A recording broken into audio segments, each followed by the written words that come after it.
And we are live. Welcome, mystery and thriller fans, to our very last event of 2021. And we are going out with the proverbial big bang.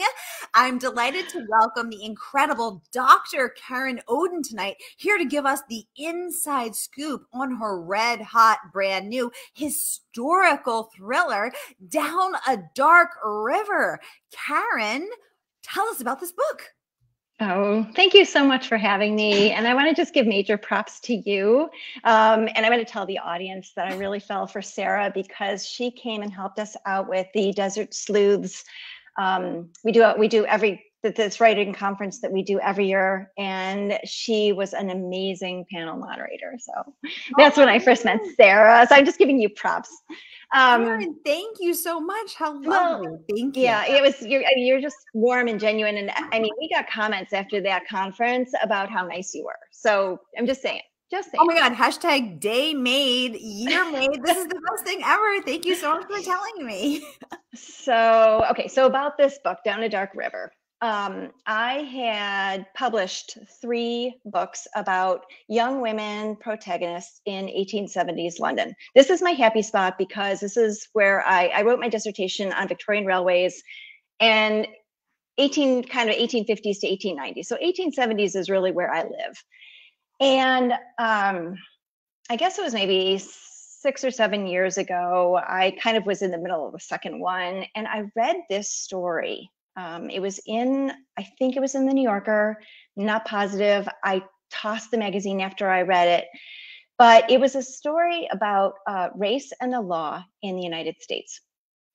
And inside this article was a sort of a vignette, a little mini story about a young Black woman who had been jaywalking across a quiet street in Alabama. And a car came around the corner and hit her. It was a fancy car. I think it was like Lexus or something. And it was a white man, and he was under the influence, but he wasn't technically drunk. Had a couple drinks in him, maybe buzzed. And he hit her. She ended up in the hospital for months with terrible injuries.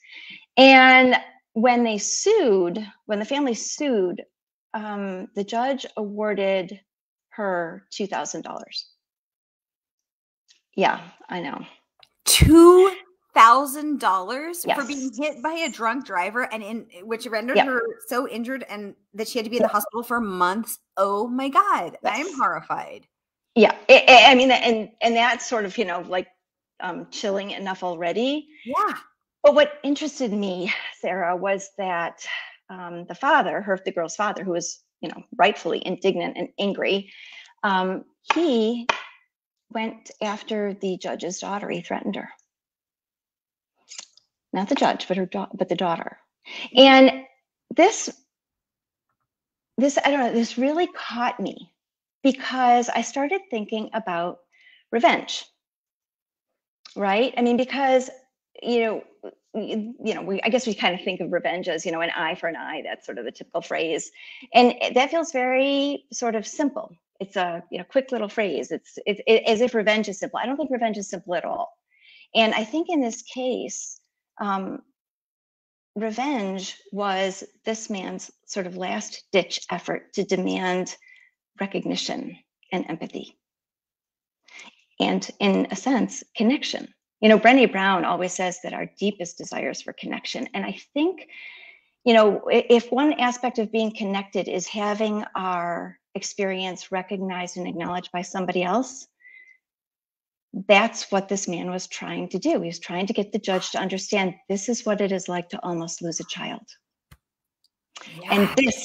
And so this contemporary story in Alabama grabbed me, held on to me through Dangerous Duet, through Trace of Deceit. And when I finally got around to writing my next book, I thought, okay, I need to write this book. But because it is largely about judges and lawyers and, I had to, and if I wanted to set it in Victorian England, I had to have a male protagonist because there were no women policemen, there were no women lawyers, no women judges, obviously in 1870s London. So that's how I ended up with the male protagonist. And I took the story and put it into 1870s England. Oh my God, Karen, I am fascinated. So I am a major historical crime fan. I am a major history buff. I minored in European history. I love historical. So I am here for it. I know so many of us are. So I just want to take a moment and welcome everybody. If you're watching for Murder by the Books channels, my channels, our private Facebook group for mystery and thriller fans, YouTube, Facebook, wherever you're watching from, you are in the right place. This is the right time. And we're about to get down into it. So if you have a question for Dr. Karen, just get it going in the comments. This is your time. If you've been here before, you know how it works. You know this is your time.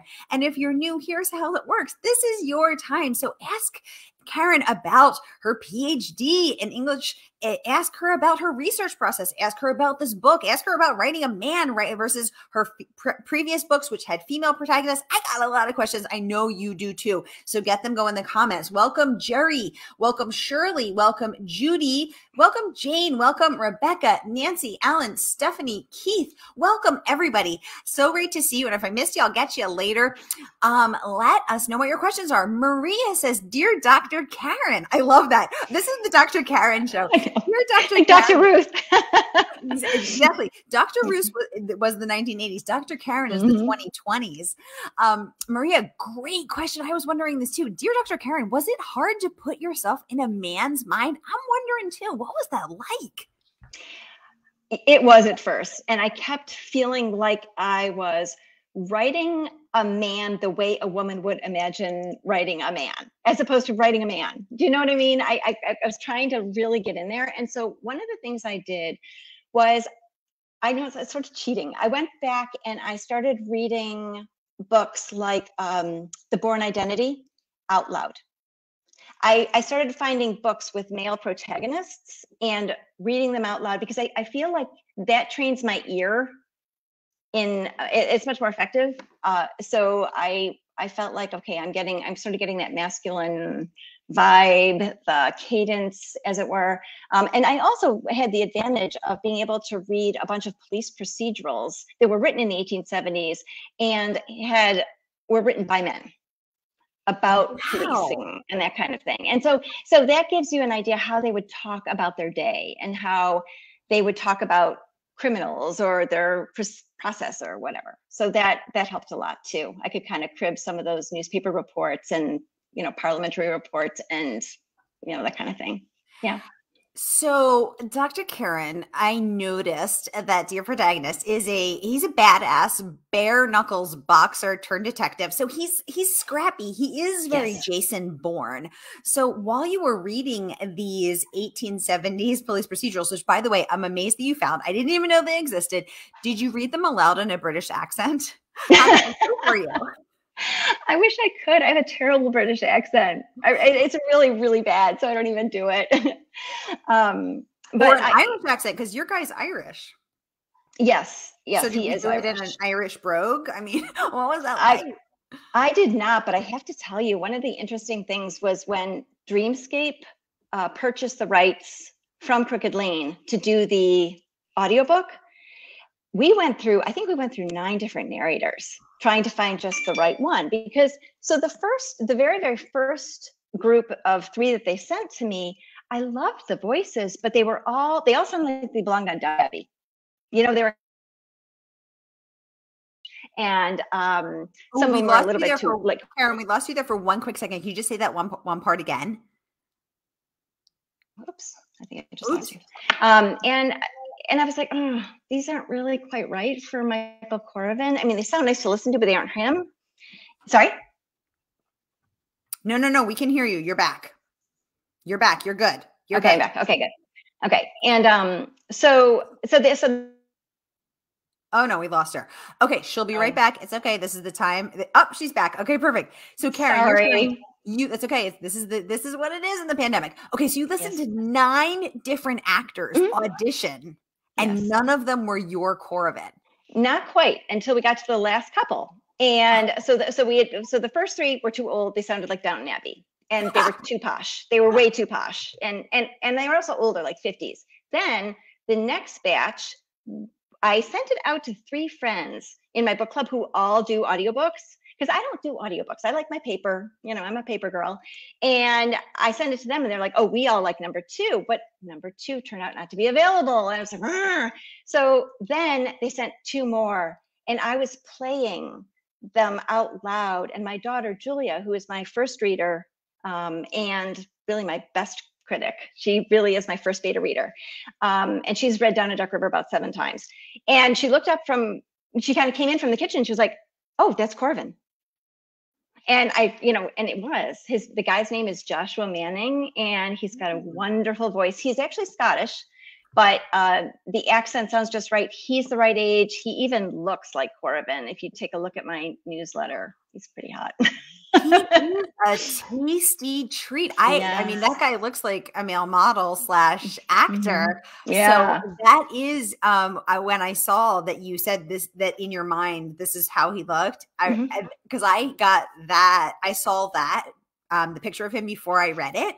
So then I read it picturing him, and let me tell you, it really enhanced my reading experience. Yeah, it does. Did you agree when your daughter said, there he is? Were you like, oh yes, there he is? Or were you like, no, I'm still thinking about number 2? Yeah, no, she was spot on. Yeah. Really. I mean, I was listening to him, I'm like, I think this is right. This feels right to me. So yeah. Did she give you any feedback where you were like, no, Julie, that's not right? What you mean when she was reviewing my book? She was reading the draft 7 times. Not really. She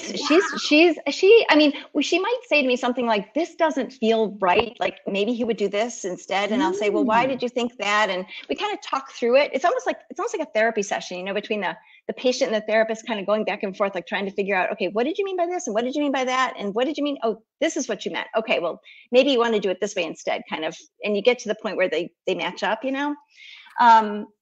she an English literature major? No, she's a very avid reader, but she's actually a computer science major at Northwestern. Yeah. Wow, computer science, but yet can read. Her mom, an English PhD wielding published author, and provide feedback that is of value to you. I love that, Karen. Yeah, I love that. It's a nice mother-daughter activity. Yes. How old is she? I'm just wondering, is she available for hire? She's 21. Yeah. Oh my gosh, I love that. Okay, so let's talk about your process. So your daughter's reading it. She read it 7 times. Then you're passing it to anyone else? Are you passing it to your beta group? Do you have a beta group? Take us through the process, soup to nuts. So yeah, the first draft is always just sort of a mess. And just so you know, I kind of like started this book and then put it aside to finish writing Trace of Deceit, and then picked it back up again, and then wrote another book about a young woman in London, 1870s again, whose best friend goes to Africa and returns home with a story about slaves and ivory. I mean, I've got all these other projects going, but this one kind of kept just being there.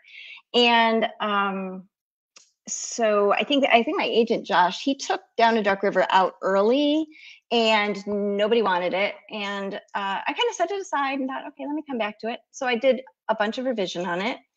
And I had a lot of people read it. I had probably, 12 or 15 readers. And they catch all kinds of things. Like some readers will catch things like, like the small stuff, like, this is inconsistent with what you said before. Some of them will catch things like, there's not enough psychological motivation here. I don't believe he would actually do this based on what you've given me so far. Other people, one of them was, he's a professor, he's of Victorian literature, and I sent it to him, and he kept me from making a serious howler.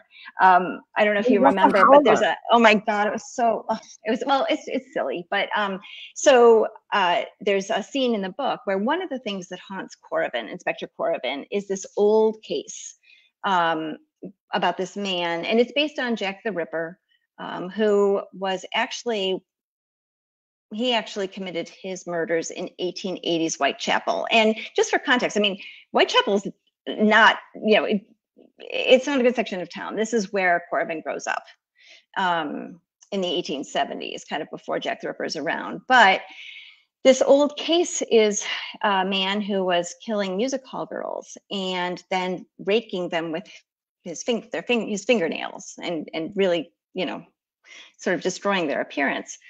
And he's haunted by this case. And because the newspapers got hold of certain details and they thought he was French, and they thought that the raking of the fingernails was kind of like a wolf, they called him Le Loup, which is wolf in French. Well, in my first draft, I accidentally put Le Lapin, which is the bunny. And this, so and not this quite as terrifying. Not quite as terrifying. And so this professor wrote to me so nicely, so politely, saying, "I think you mean Le Lapin instead of Le Lupin." I don't think you mean Le Lupin. I was like, yeah. Anyway, so like people catch stuff like that, but I have other writers. I mean, some really amazing women I know who are writers as well. Mariah Fredericks. You know, Jess Montgomery, Susie Calkins read a very, very early draft of the first 30 pages of this. And they had a great suggestion, which was, Karen, you got to cut the prologue. And she was right, and I did. Yeah, my friend Julianne Douglas, she's another really great reader for me. So I have a nice community of practice. It's not an official readers group, but I just have a lot of people who I pass it to, and I get different kinds of feedback from everybody. It's a great process. Now, Karen, how long did it take you to write this book, have your daughter read it 7 times, and then have your 12 to 15 readers also read it? How long, and you plus the time you first read the case and you started thinking about it, how long of a process was this? It's probably about 6 years. I mean, it took, like I said, it wasn't 6 years, you know. I mean, I was doing other things too, but yeah, it takes, and I'm a slow writer. Like it takes me, things need to percolate a long time for me to feel like the characters feel real. Yes. You know, real enough that when I put, for example, Corvin and his love interest Belinda in a room together, they just talk to each other and I just write it down. Do you know what I mean? Like I know them well enough that they're talking, moving, you know, that kind of, and, you know, walking around each other or whatever it is that they're doing, sipping tea. And I kind of see it like a movie, and I can write it down.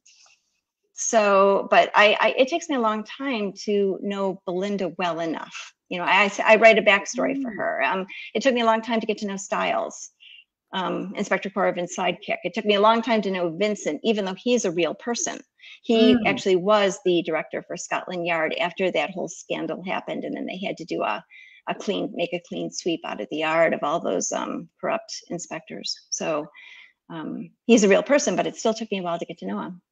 Wow. So first of all, I just want to validate and give a shout out to taking the time to let the book marinate, taking the time to let it season and gestate and ripen to produce a more complex, deep, multi-tonal, multifaceted work. So I think there's so much pressure in the industry and frankly, just in life to be fast.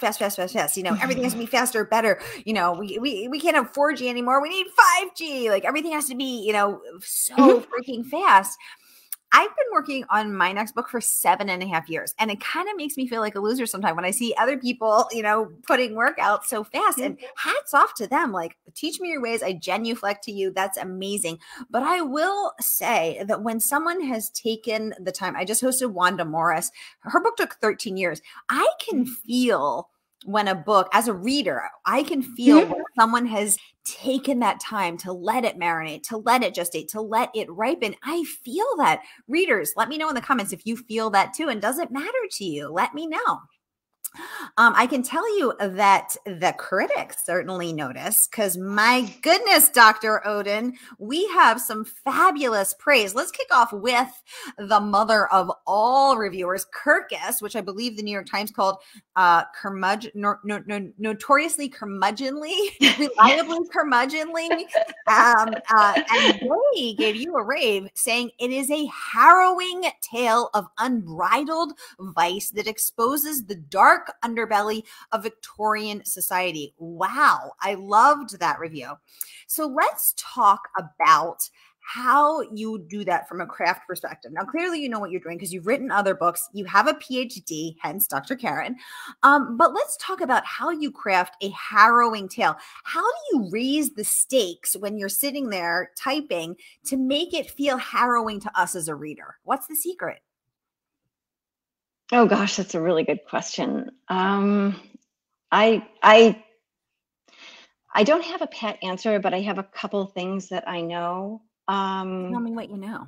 With this, so with that original story, I really tried to spend a lot of time tapping into the criminal's mind. Because the villain of my tale, and I don't want to do any spoilers here, he's an angry father. And I actually spent some time thinking about times when I wanted to take revenge. Ooh. I'm not going to tell you any of those times. but we all have those moments where we've been so hurt or so profoundly betrayed or disappointed, or where something just doesn't feel fair. And yeah, I think part of my process is trying to sit there, not shove it aside like, oh, that's very uncomfortable to think about, but to really sit there and say, okay, that feels ugly and messy. One of my favorite lines of poetry is Yeats's Circus Animals Desertion. And at the very end, he talks about he has to put, he has to go down where all the ladders start in the rag and bone shop of the heart. And it's this, it's like this idea, the rag and bone shops in Victorian England were sort of like the lowest of the low pawn shops, I guess you'd call them. And they're filled with just stuff. I mean, nothing pretty, but I do think that sitting with those things sitting with those feelings is a good place to start. And one of my friends and a really wonderful author, Diane Friedman, once said in one of her seminars, and it's something that I always remember: a villain is never a villain in his own head. Ooh. If a villain were to write his story, he's not saying, "Oh, I'm a villain, I'm a bad guy." He's saying, "No, I've got justification for the way I'm behaving. There's a reason I'm doing this. I come by my anger honestly." And so I spend a lot of time writing that backstory of the criminal, of the person who's perpetrating the murders and that kind of thing, because I think it adds depth. You don't want your villain to be a cardboard character. You want him to feel real and to have something for your protagonist to go up against. Does that make sense? Fascinating. I've never heard that before, and it never occurred to me because I think I get distracted thinking from my own, selfishly stuck in my own thinking of that person is bad. They've killed people. They've taken the lives of other humans, or they've wronged this person, or hit them by a car, or whatever. And I don't think about that. Is fascinating. I'm gonna have to give that some more thought, because now that you say it, I'm having this major aha moment. Wow. Yeah. Alan would like to know how and why did you choose to write in the first person? That's another really great question. In fact, there's a book that I'm toying with writing right now that I'm debating. Do I move over into third? First person was what I wrote my first novel in. It felt comfortable. It's what I wrote my second one in, and my third one. I think it does give a certain amount of opportunity for intimacy. And if you develop the secondary characters well, you can have some really productive moments where you see what what Corvin is thinking, but how it doesn't quite match up, for example, with Belinda or Styles or Vincent. So you see his sort of internal narrative, the story that he's telling himself about how the world works and how he fits into it and all those other kinds of things. And, and every so often somebody else will kind of pop in with no, you've got that wrong. And that's a productive moment, because, you know, as you're writing a book, at least what I've kind of found to be most useful is to map out there, you know, here's the plot arc, this is my mystery arc, and then here's my character arc. What aspect of my protagonist's, you know, sort of personal myth, to use a word that, to use a phrase that that I really like from a book by a professor at Northwestern that I read years ago, but a couple years ago. But you know, we've all got a personal myth, right? That about who we are, how the world works, whether we trust people, whether, you know, like all this kind of stuff that is based on our early experiences and our and the tools that we had at that time to interpret our early experiences, right? So we get this narrative going, and sometimes it's not quite accurate to the world. And so sometimes, so what I kind of feel, you know, like Corvin has to do is he begins the book with certain elements of narrative, and by the end of the book, he has to tweak them a little bit in order to match up with his current experience. And part of it is because he is trying to do things his old way, and he keeps banging his head against the wall. It's not working. He is not making any progress on this case. And it's not until sort of toward the end of the book when he's fought with Vincent, he's fought with Stiles, he's fought with Belinda. But, you know, one of the things about Corvin, I mean, he grew up rough. I mean, he was an orphan, he turned to thieving, then he started working on the docks, which is not a, you know, a particularly nice, cultured place to work. And then he became a bare knuckles boxer, you know, to sort of, you know, add a little bit of extra money in his pocket kind of thing, before he had to leave Whitechapel. And that roughness taught him certain things, you know, like the most important traits are strength, an ability to make quick decisions, being good with your fists, being good with a knife, not depending on other people, not being a burden to other people.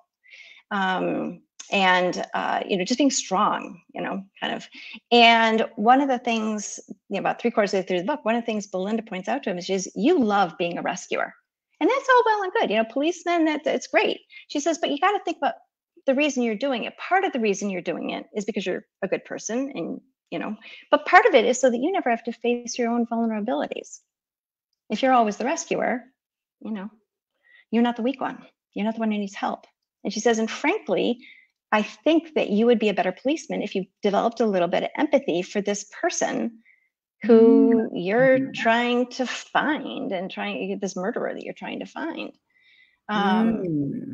So I, you know, so that's what I'm saying. I feel like, you know, Corvin kind of starts in one place, and he has some things to learn along the way. And as he learns them, he gets closer to unraveling the case. Those things kind of have to go together, I think. So interesting, because I'm noticing that through this psychological evaluation of Corvin and also Belinda, there's a lot of in 1878 London, there's a lot of lessons that could serve all of us here, myself most definitely included, in 2021, almost 22. Empathy for what the other is feeling, compassion, self-analysis. What is my personal myth, and how does that match up with what others reflect to me and tell me to see in myself? And if I can cultivate the humility to listen and to notice the differentials, how can I grow into a better person? There's a lot of food for thought here, Dr. Karen. A lot of food for thought. Alan is saying, thank you for the answer. Yeah, this is a meaty conversation. Thanks for the hearts up on Facebook, you guys. Kathy, great question. Do you consider the narrator an unreliable narrator when it's first person, since it is that person's view alone? Ooh, Kathy, that's like, now we're going to a whole other level. Now we're getting meta. Let's talk about this. This is a great question. Yeah. Because, you know, in some ways, yes, I do. I mean, Corvin is a reliable narrator in the sense that he is trying to be honest with the reader. He you know, that's a premise. I mean, he really is trying to be honest, but there are things he does not recognize about himself. Just like there are things we don't recognize about ourselves, you know, our traits or our quirks, or, you know, or even our beliefs, until they run into somebody else and they, you know, and someone says, yeah, it doesn't sound quite right. So to some extent, they are always an unreliable narrator. You know, it's their subjectivity, you know, their baggage that they're bringing to it.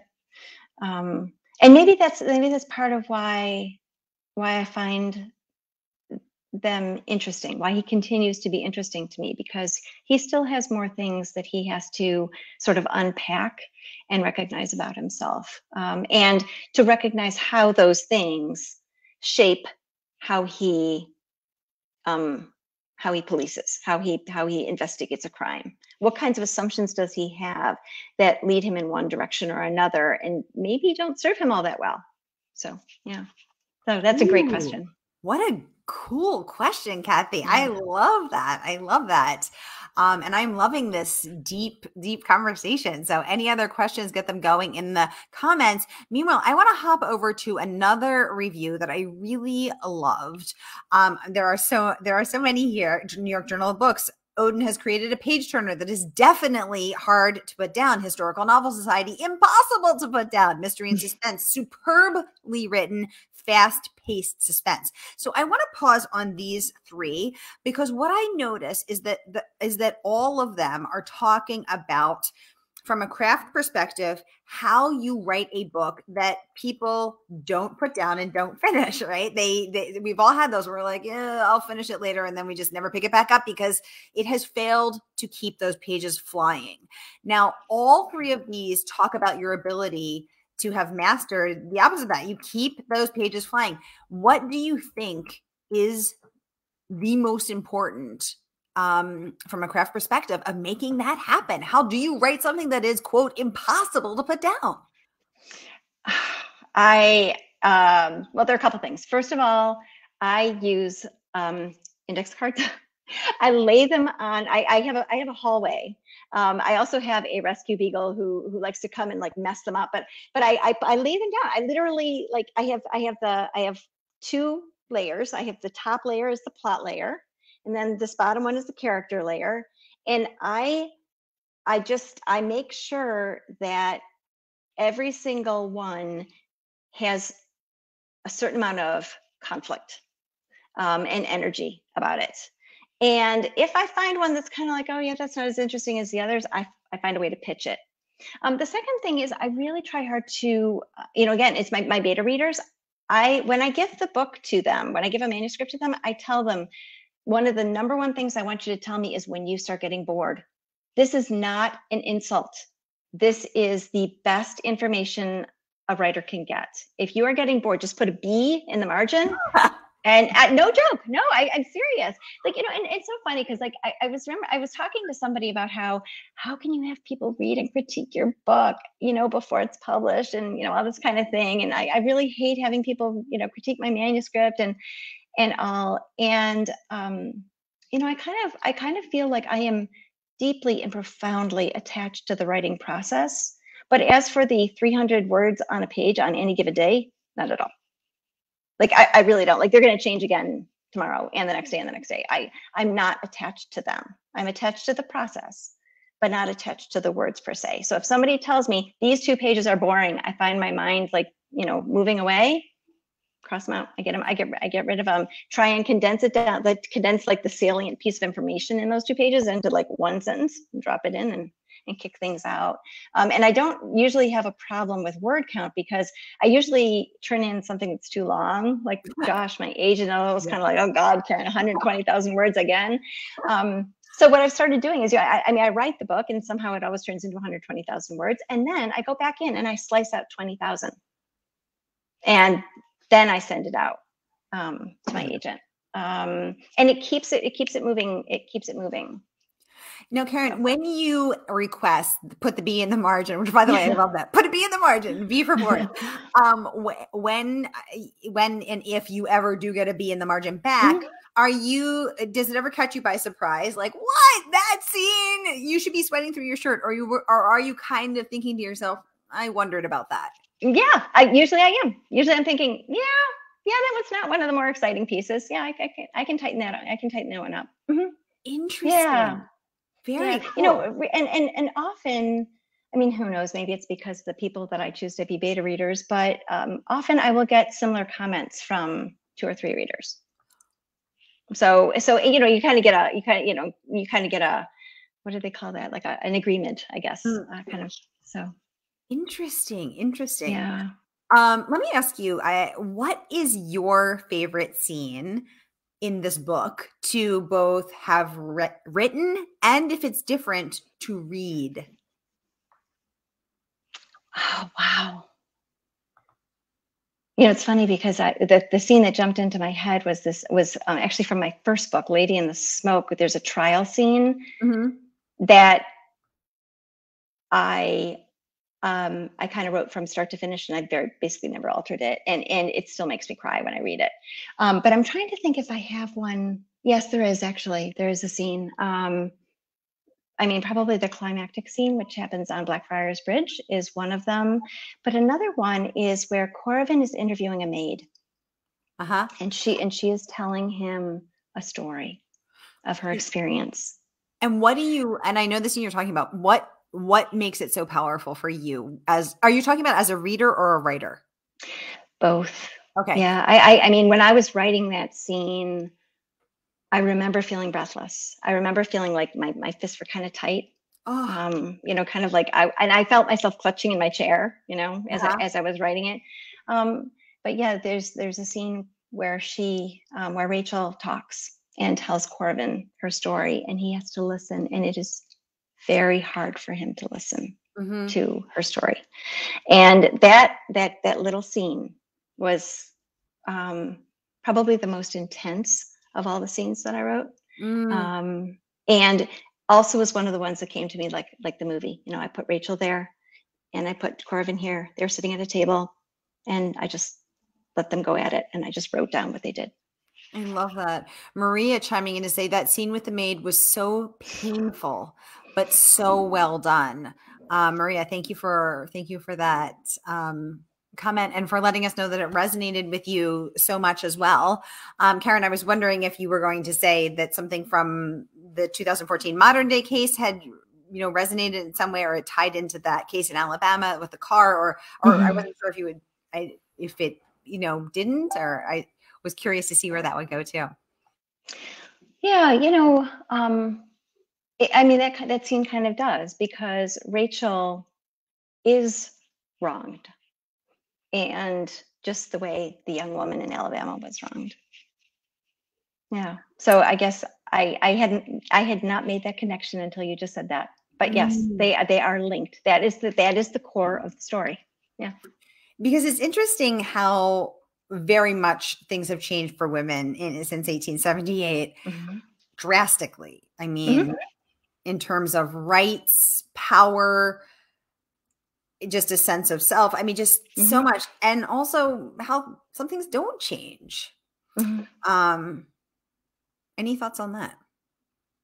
Well, part of the reason that I love to set my books in 1870s London is because there was a tremendous amount of change during that decade. And Queen Victoria was on the throne from 1837 to 1901. It's a long time. So that's why it's a really long time. And so that's why a lot of times historians break it up into early, middle, and high, late Victorian kind of, because it's really like 3 very different time periods, sort of loosely. But in 1870s is interesting, because in 1860s, there were several things that were happening simultaneously that led to the possibility of new laws in 1870s. One of these was in 1867, the new Reform Act extended the vote to another, I think it was another million men. So it was not just landed gentry anymore. You've got people who are, who are middle class, very definitely working middle class, who are voting. So concerns are changing. The number of newspapers went from something, I'm going to get the numbers wrong because I'm terrible. I'm not a numbers person. That's my husband. But from something like, I think it's 50 newspapers to over 1,000 in the course of like 2 decades.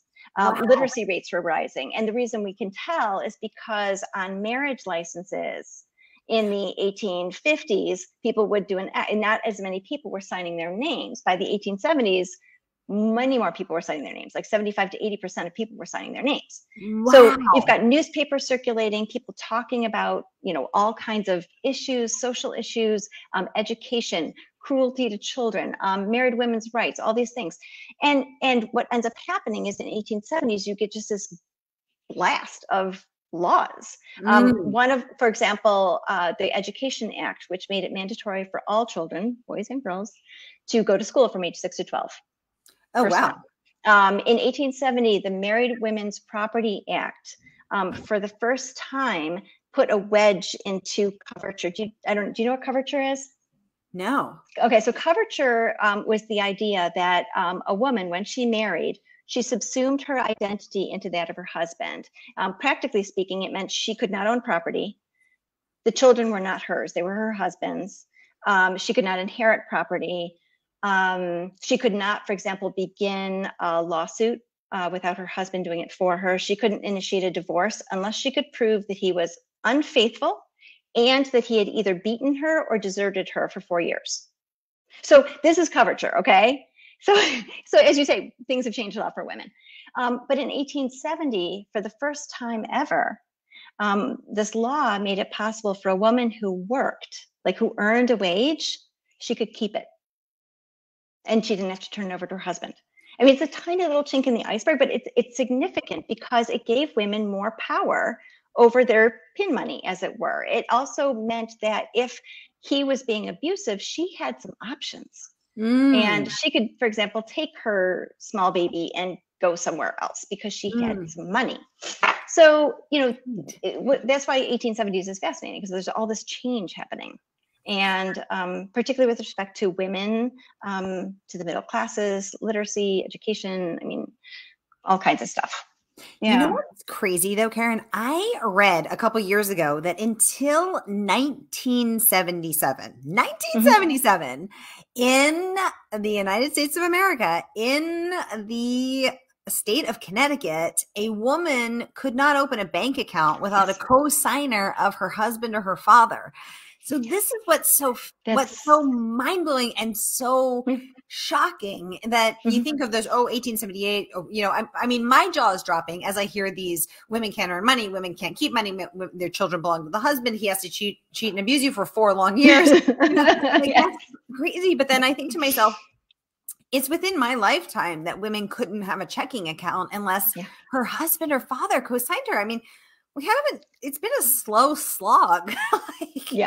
In some ways it really has. And one of the things in my book is that, there are some powerful women in the book. Belinda Gale is a novelist and a playwright, but she has her own money because her father put it in trust for her. It cannot be touched by anyone. And if she marries, this trust is hers. It can't be handed over. Legally, there were ways to actually put that protective covering around something, but of course only for sort of the upper middle classes. They knew how to do that. They had lawyers. Whim, the father had to be like, let me protect her. Let me, otherwise he might just not feel that way. That is crazy. I also loved that Mariah Fredericks, author of the Jane Prescott mystery series, said no one does Victorian England like Karen Odden. Fans of Anne Perry and Charles Finch will welcome Inspector Michael Corrigan. I absolutely loved that review. High praise. Let's talk about, because I'm hearing that your research is intense and thorough to know these laws, to look at, we're talking about voting laws, to look at the, at the coverture, to look at all of these things.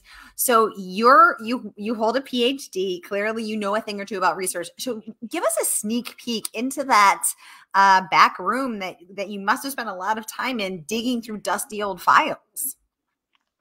I actually did for my dissertation. I wrote it on Victorian railway disasters, and I was interested in looking at the history of what we now call trauma or PTSD, because a lot of people consider the beginning of it as sort of with shell shock.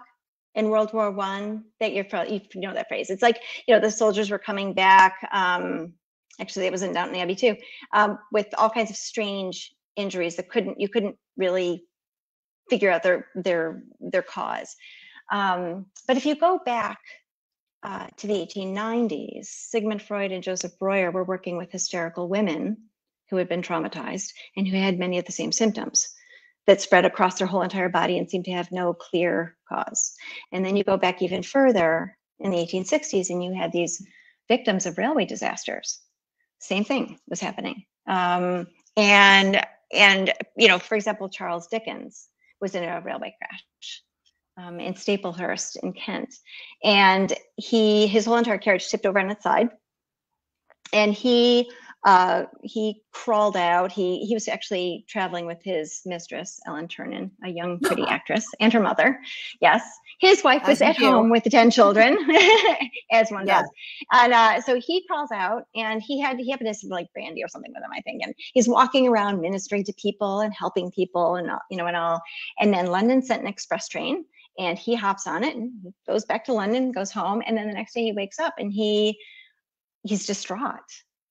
He has like ringing in his ears. His hand is shaking so badly he can't sign his name. He begins to have nightmares that are so terrible he won't go to bed. And he ended up dying 5 years to the day afterwards. Oh, wow. And yeah, and his son said in his memoirs, you know, my father never got over that railway accident.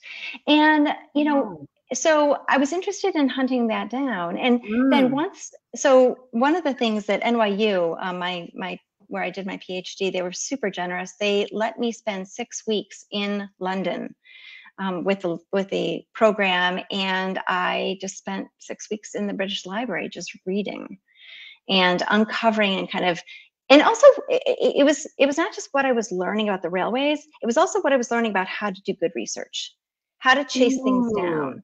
And this is before the internet was quite as big as it is now. I mean, now you can kind of go into a rabbit hole. I mean, some of my friends say, oh yeah, I get started researching, I can spend 6 hours just kind of like trailing one thing after another, and you have to be a little careful about that. But I do love the research process, and I do believe in going to primary sources. I feel very comfortable reading academic books. That's what I did for a long time. So, you know, a book, there's one book that I absolutely love. It's called The Rise of the Policeman. It's by Haya Speyer-Makov, M-A-K-O-V, I think is her last name. And it charts the development from the Bow Street runners and the early thief takers of the 18th century and stuff, all the way up through like 1901. And so you can watch this trajectory. And she's also, of course, got a fabulous bibliography. So then if you want to read more, you can go to the bibliography and, you know, hunt down some more sources and more primary things that you can read. So I really like to do that. And I've been lucky in being able to go to London a few times, in addition to that 6 weeks. You know, when I was researching Dangerous Duet, I went to, which is about a young woman who wants to earn money to go to the Royal Academy of Music, kind of like Fanny Dickens in the 1820s. But where Fanny had to leave because she ran out of money and couldn't earn tuition, my heroine in the 1870s dresses up as a man and plays in a music hall for money. There were about, I think there were about like 200 or 300 music halls in London by that point, and they all needed pianists because you needed, you know, interlude music between the acts and, you know, all that kind of thing. And so I was lucky. I went to the Royal Academy of Music, walked in the door, and they have a little museum there. So I had all kinds of really great information about music, and I even saw there's a class roster with Fanny Dickens in it, which is cool. I know. And, so cool. You know, all this information about music halls. And then the woman at the librarian who was kind of at the museum, she said, you know, there is a music hall from Victorian England still standing. It's called Wilton's. It's in Grace's Lane in Whitechapel. So I trotted right on over there, and I got to see that too. Very cool. Yeah. Very cool. Andrea is saying she really enjoyed this book. Andrea, great to have you as always. Thanks so much for joining us tonight. She says, I hope there is another one in the works. Karen, is there? There is, yes. I got a 2-book deal with Crooked Lane. So the second book is the one that I'm working on right now. I'll do a reveal on the title. It's called Under the Veiled Moon.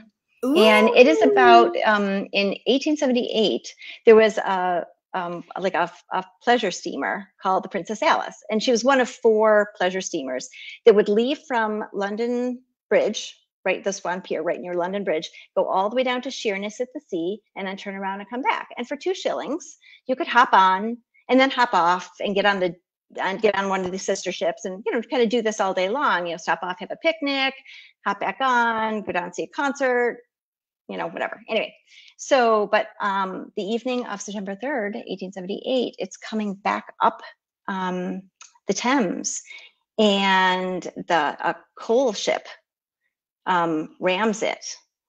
The boat breaks into 3 pieces and throws 600 people into the water, and 500 of them die. Oh my God! Within minutes. Swim, and especially they in the can't heavy swim. Dresses. Exactly. Most of them don't know how to swim. That's considered a lower class activity anyway. But not to mention, you don't know who's on the boat. Oh, right. There's no manifest. It's not like the Titanic where you can look up and see who, see everybody on it. You don't know who's on the boat. So it created all kinds of havoc and kind of craziness. And anyway, so that was the starting point for this next book. Wow. Oh my gosh. Well, thank you for doing the title reveal here. We always like to reveal something, and that is a juicy tidbit. Thank you so much. I see another comment coming in from Naveen. She is saying, this is a comment and not a question. I took a friend along to a book signing by Karen at Poison Pen's bookstore in Scottsdale. A few days later, she was at my house. She loved the book so much, she asked to borrow the rest of Karen's books that sit prominently on my bookshelves. I wanted to say, buy your own copies, but I was too late. Oh my gosh. And I mean, this is a fabulous story. I love it. And if I may be so bold, I'm going to plop the link for your friend / everyone else in this event and who's going to watch it later to grab their own copy of the book, because everyone deserves to have their own copy of Down a Dark River. So here is the link right now, heading into the comments. And to Naveen's excellent point, you need the backlist as well. So I'm going to provide a link to all of Karen's backlist. It's the holiday season, folks. You know what that means? You're doing a lot for others. Am I right? You're cooking, you're hosting, you're maybe traveling, you're thinking about everyone else and everything else. But what about you, friends? What about you, mystery and thriller lovers? It's time to treat yourself. So grab Down a Dark River. Here is the link. And then go ahead and grab anything that snags your interest from Karen's backlist, because here's your chance to get yourself some, that week between Christmas and New Year's where you're just sitting around, you got nothing to do. You can read these books and treat yourself. Yay. And support a woman-owned bookstore, because guess what women can do now? Own businesses. Yay. And we have to vote with our dollars. So grab yourself, treat yourself, shop, and support women-owned businesses. Here's the link.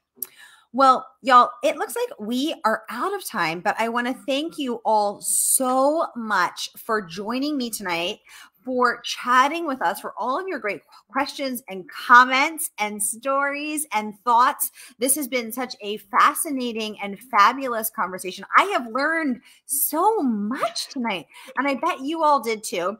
So follow Karen on social media. I'm plopping the link to her Twitter in right here. And if you're not already a member of the Mystery and Thriller Mavens Facebook group, free and open to all, we continue the conversation over there. So we chat about our latest reads. We chat about the authors. I take requests for authors. You can submit questions in advance if you can't make it live. A lot of people watch later, no problem. So hop on over, join us. It's fun and fabulous. And if you like mysteries and thrillers, we're your people. We're over there. Karen, thank you so much for joining us. This has been fun, fabulous, funny, informative, entertaining, all of things. What a perfect person to wrap up an incredible year. You're our last author of the year. Naveen is saying this was so great. Thank you so much. Naveen, thank you so much for joining us. I hope I'm saying your name right. I always want to get people's names exactly right. Thank you so much for joining us and sharing that story. That was so fabulous. I loved it. And Karen, you have been just so perfect to cap off this incredible year, because I've learned so much, and I love that. So thank you for joining us, and come back when book number 2, Under a Veiled Moon, is out. I will. Thank you so much. This has been really fun. Yay. All right, everybody. I am off next Monday for Christmas week. I will see you in 2022. I'll see you next year. How weird is that to say? I'll see you in 2022 for every Monday for hashtag Mystery Mondays, because Mondays can be murder. Good night. Happy holidays. Happy holidays. Good night.